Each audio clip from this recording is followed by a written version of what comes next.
La famille, c'est toujours Gilmas dans les vidéos de motivation. Je vais vous donner les avantages et les inconvénients de vivre au Canada. Quand je parle des inconvénients et les avantages, comprenez que le Canada est trop grand. Les inconvénients d'une province ne peuvent pas être les inconvénients de l'autre province.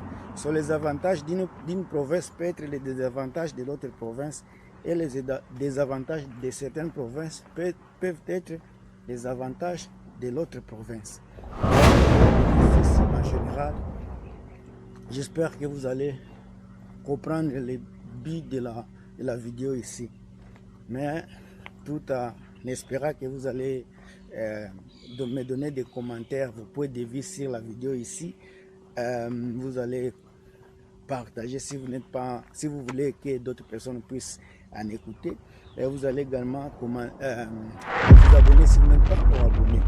Alors, les inconvénients du Canada sont perplexes.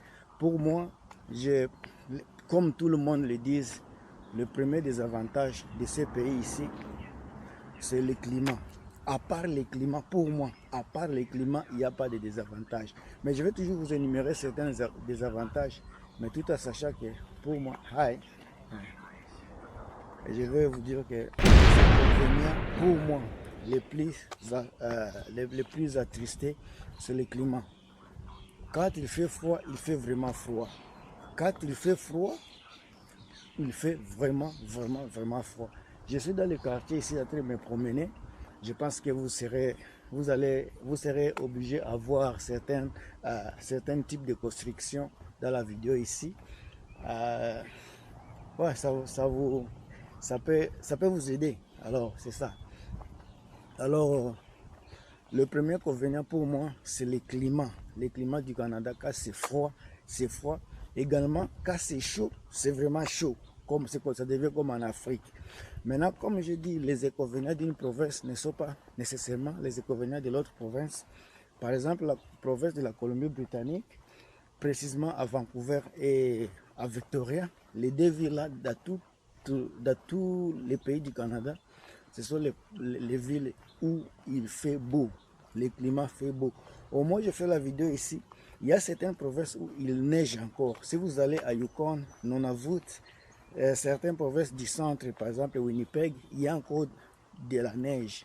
Mais moi, ici, là où je suis, on est déjà... Au moins, j'ai fait la vidéo à 18h. Regardez le climat de 18h, il n'est même pas encore été. Donc, il fait beau ici. Les inconvénients climatiques, surtout à Vancouver, ça peut... vous pouvez les sentir au mois de janvier et février des fois. Et ce sont seulement quelques jours. Souvent, la température descend à moins 4 degrés. Souvent. Mais souvent, ça c'est moins 4. Dans d'autres provinces, c'est moins 30, moins 25. Ça, c'est quelque chose qu'il faut mettre à tête. Alors, comme j'ai dit, les inconvénients d'une province ne sont pas d'autres provinces. Ici, pour moi, le climat, quand il s'agit du Canada en général, le climat n'est pas un problème d'inconvénient ici à Colombie-Britannique, surtout dans les deux villes que je vous ai énumérées au début. Le deuxième, c'est le coût de la vie. Le coût de la vie au Canada est devenu comme un mode de vie, un style de vie. Tout le monde se lamente, ça va à gauche, ça va à droite. En tout cas, il n'y a personne qui est content avec les coûts de la vie actuels au Canada. Vous verrez qu'il y a vraiment tout le monde qui se lamente. Les coûts d'immobilier est à hausse. Encore une fois, les inconvénients d'une province, ça dépend d'une province à l'autre. Quand on parle des immobiliers aux prix élevés, vous allez voir, vous allez sentir que les gens, quand ils parlent de cela, ils parlent toujours de Colombie-Britannique, surtout Vancouver, Toronto et Montréal, des fois Calgary. Mais si vous voyez bien, dans le reste du pays, le prix est à peu près abordable. Tout le monde peut accéder aux propriétés. Ça dépend de votre situation financière. En tout cas, si vous travaillez dans d'autres provinces, vous avez beaucoup plus de la chance de vous taper une maison. Coût de la vie, ça c'est maison. À part la maison, je pense que la nourriture, ça dépend de la consommation. Les gens ne consomment pas de la nourriture de la même manière. Il y a la façon aussi les gens dépensent de l'argent n'est pas les mêmes. Il y a les gens qui mangent tellement trop. Quand vous êtes sur les réseaux sociaux, quelqu'un qui va vous parler des coûts de la vie, par exemple, pour une personne, vous voyez ça, ça risque d'être tellement différent des coûts de la nourriture, par exemple, d'épicerie pour personnes à 4. Ici à Colombie-Britannique, par exemple, la nourriture à 4. Non, moi je suis à 3. C'est le couple, la famille à 3 personnes. Mensuellement, on arrive à peu près à $1000 pour la nourriture. Mensuellement, je dirais à peu près 800 $1000. Donc, quand je mets $1000, c'est avec les sorties à l'extérieur. N'oubliez pas que les restaurants, c'est parmi les modes de vie ici. S'acheter quelque chose, c'est mode de vie. Donc, vous pouvez dépasser $800, mais ça peut aller jusqu'à 1000. Ça peut aller jusqu'à 1000. Ça dépend de ce que vous achetez, ce que vous mangez, où vous allez faire vos épiceries. Tout ça, ça joue sur votre coût de vie et tout ce que vous allez faire. Alors ça, c'est le troisième. Le deuxième point, c'est toujours c'est le coût de la vie. En tout cas, c'est difficile. Les gens qui sont, par exemple, à Colombie-Britannique, dans des provinces où il n'y a pas l'agriculture en général, ces gens-là vont acheter la nourriture et payer au coût élevé par rapport à des personnes qui sont dans des provinces et peu reculées où il y a de l'agriculture. La nourriture qui est à Colombie-Britannique peut coûter peut-être à peu près 2 fois cher que celui qui est à Winnipeg ou bien Saskatchewan. Et à Calgary également, la nourriture est moins chère puisque là, c'est de l'agriculture. Vous voyez. Mais ceux qui sont à Vancouver ou bien au Québec, on peut avoir de l'agriculture, mais pas important comme dans d'autres provinces. Alors, la nourriture dans certaines provinces peut être inconvénient. Dans d'autres provinces, il y a des avantages. Le troisième point, la proximité, l'inconvénient de vivre au Canada. Certaines personnes qui sont au centre et qui veulent voyager beaucoup, ils peuvent se buter à des situations où ils doivent vraiment faire des escales par-ci, par-là pour aller dans leur pays d'origine. Par exemple, celui qui vit au Saskatchewan ou bien Winnipeg, je ne pense pas qu'ils ont les avions qui vont directement en Afrique. Tandis que si vous habitez à Toronto, l'Ethiopian Airlines, ça vient de Toronto directement en Éthiopie. Vous voyez ceux qui sont à Toronto, pour voyager, à ceux qui vont en Afrique, ce n'est pas difficile. Également, si vous voulez partir par exemple en Asie, si vous êtes au centre du Canada, vous allez faire beaucoup d'escales. Vous allez quitter d'abord le centre pour aller à Toronto ou bien Montréal. Soit vous allez quitter le centre pour aller à Vancouver et puis connecter les vols qui vont partir comme ça. Ça peut être inconvénient pour certains, non inconvénient, non pas d'inconvénients pour d'autres personnes. Encore comme je dis dans la vidéo, les inconvénients dépendent d'une province à une autre, soit d'une personne à une autre. Ce qui se passe sur les réseaux sociaux, il y a, par exemple, quand il faut que trouver le travail, c'est difficile. D'autres personnes mettent ça comme l'inconvénient. Oui, ça peut être par exemple les inconvénients, les désavantages et les avantages. Parce que ça dépend du travail que vous cherchez.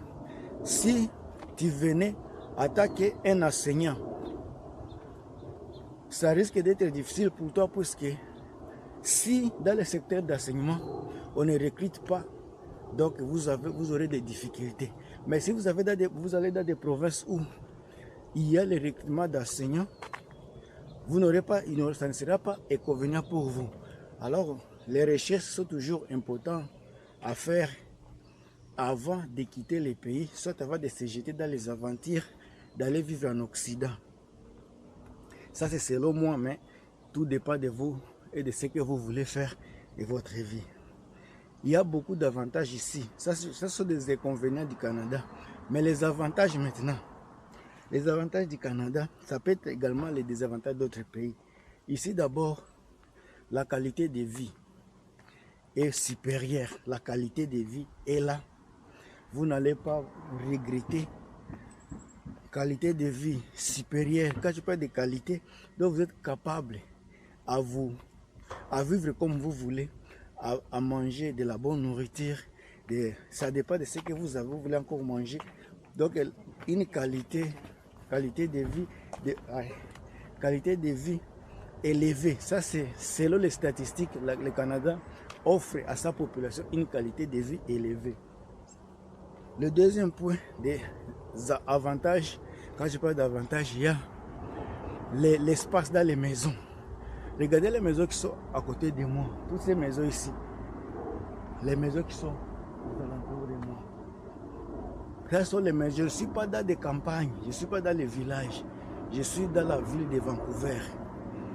À l'extérieur du centre-ville. Donc regardez les maisons que nous avons ici.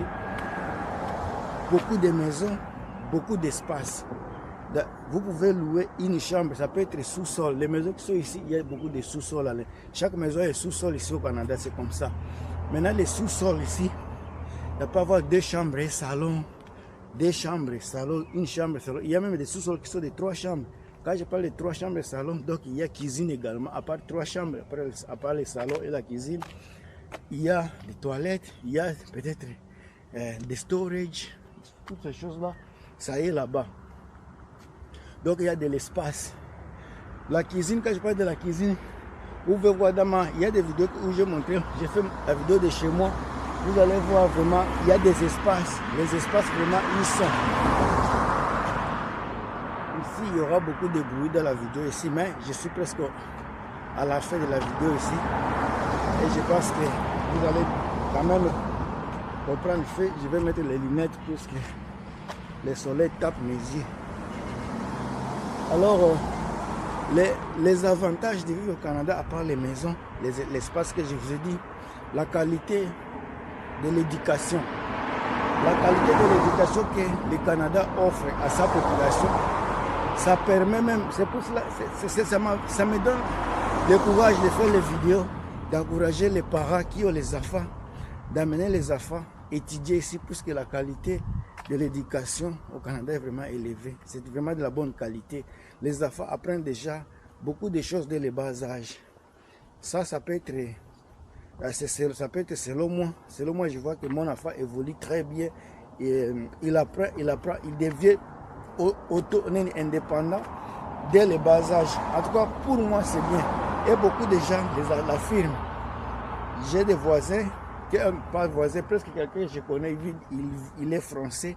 Il a déménagé ici à peu près 15-20 ans. Il confirme, puisqu'il part de temps en temps chez lui, à la maison, il confirme que l'éducation, en tout cas canadienne, c'est une éducation vraiment appropriée, qui est bien pour les enfants. Alors ça, c'est un autre point que moi je voulais également ajouter dans la vidéo ici. L'éducation. Il y a également la sécurité. Surtout nous qui venons de certains pays où il y a toujours la guerre, il y a toujours l'insécurité. Si cela est un problème pour vous, je pense que le Canada, c'est un point où il faut vraiment réfléchir. Partir vivre au Canada, ça risque de vous donner des avantages, de sécuriser votre vie et votre bien, sécuriser votre famille et tout ce dont vous avez. Ça peut vous faire du bien. Ça, c'est mon point de vue, mais les choix vous appartiennent. Également, les avantages du Canada, il y a l'économie. L'économie est stable, robuste, fort. Si je vous parle de tout ce que je connais sur l'économie, je risque de vous mentir puisque je ne suis pas spécialiste en économie, mais ce que je vois, le pays va bien. Quand je vois les informations, les gens qui parlent de l'économie du Canada, en tout cas, le Canada est parmi les meilleurs pays, les plus stables du monde. Le système bancaire, c'est le plus stable au monde. Alors quand je parle du travail, je parle de l'économie, ce qui me vient à la tête automatiquement, soit directement, je vois le travail. Le travail, comme j'ai commencé à dire, il y a les inconvénients dans certaines provinces qui sont les avantages à d'autres. Ça dépasse de ce que vous voulez. Mais quand on parle de travail, donc même toutes sortes de travail, ça fait partie de ça. Alors ici, il y a beaucoup de jobs. Beaucoup de jobs. Si tu veux travailler, tu veux vivre ta vie simple, sans beaucoup de difficultés, sans avoir pensé à votre vie future, sans avoir pensé à ce que vous allez manger demain. Je vous garantis qu'il y a beaucoup de jobs, il y a beaucoup de travail. Ça peut être des petits jobs, mais les petits jobs là vont vous assurer, va vous garantir votre avenir sans problème. Je pense qu'il y a beaucoup d'avantages et les inconvénients du Canada. Si je commence à les énumérer tous ici, on ne peut pas dormir. Il y a les inconvénients comme le racisme. Le racisme fait partie de la vie de chaque jour, surtout à nous qui ne sommes pas blancs. Mais ça, encore une fois, ça dépend de ce que vous voulez. Avant de partir au Canada, je suis sûr et certain que dans vos pensées, vous n'aviez pas espéré être aimé partout où vous allez.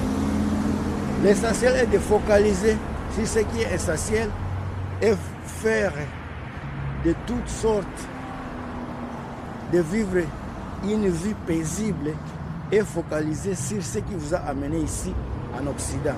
Je pense que je vais stopper la vidéo ici. On se revoit prochainement dans une autre pièce.